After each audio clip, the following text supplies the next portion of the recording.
Assalamualaikum warahmatullahi wabarakatuh. Kembali lagi di mata kuliah pengantar ilmu ekonomi, mikro dan makroekonomi.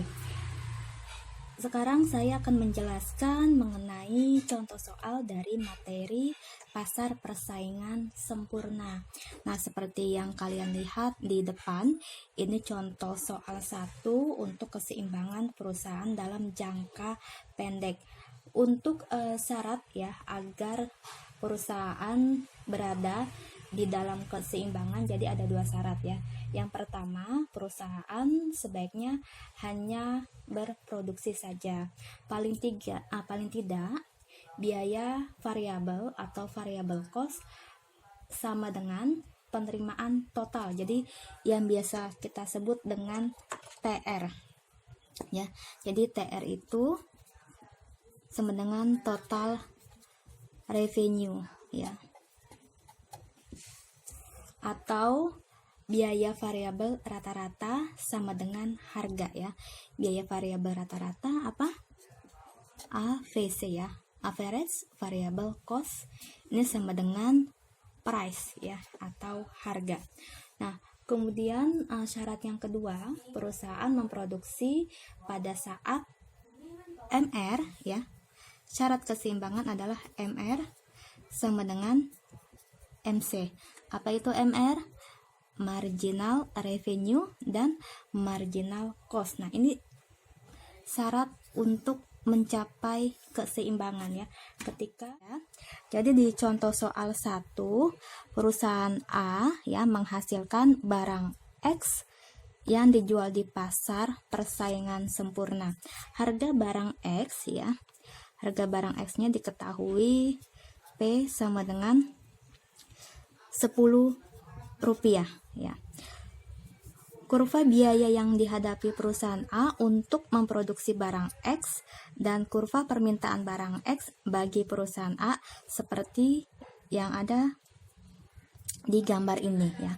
Kemudian ya, pertanyaannya, tentukanlah jumlah barang keseimbangan bagi perusahaan A ya.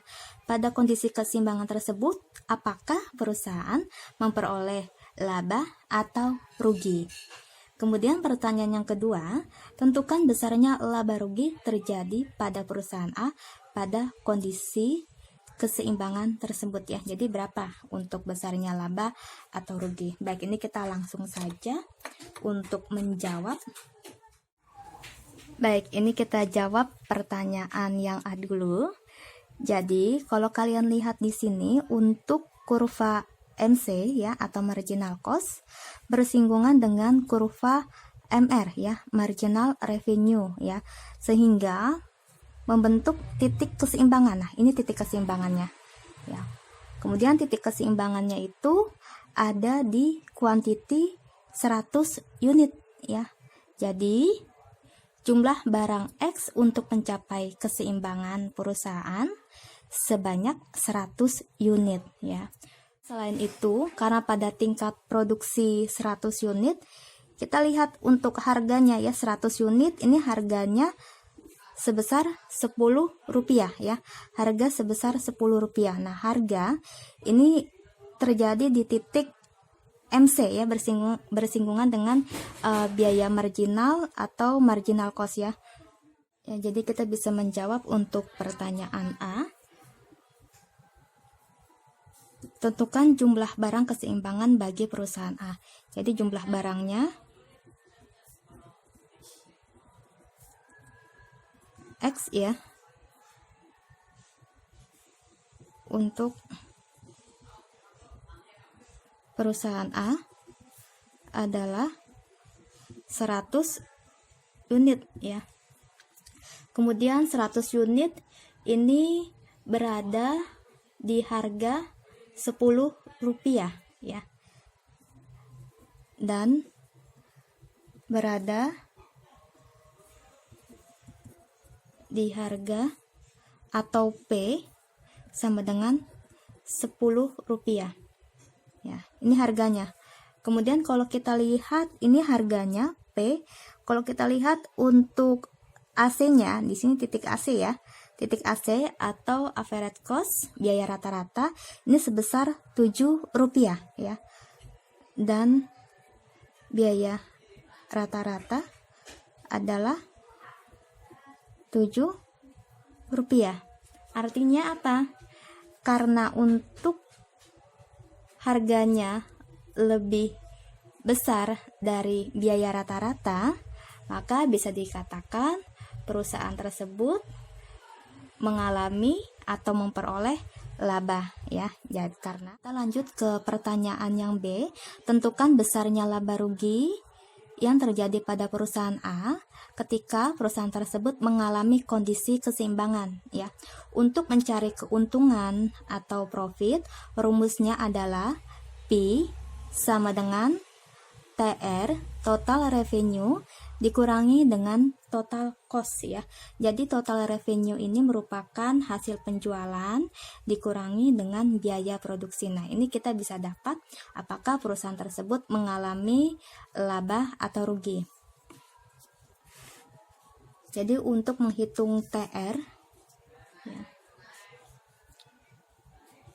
TR sama dengan harga dikali dengan quantity ya.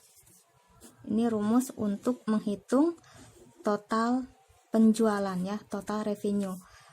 Harga dikali dengan quantity ya. Kemudian untuk mencari TC ya, sama dengan AC ya atau average cost dikali dengan quantity ya.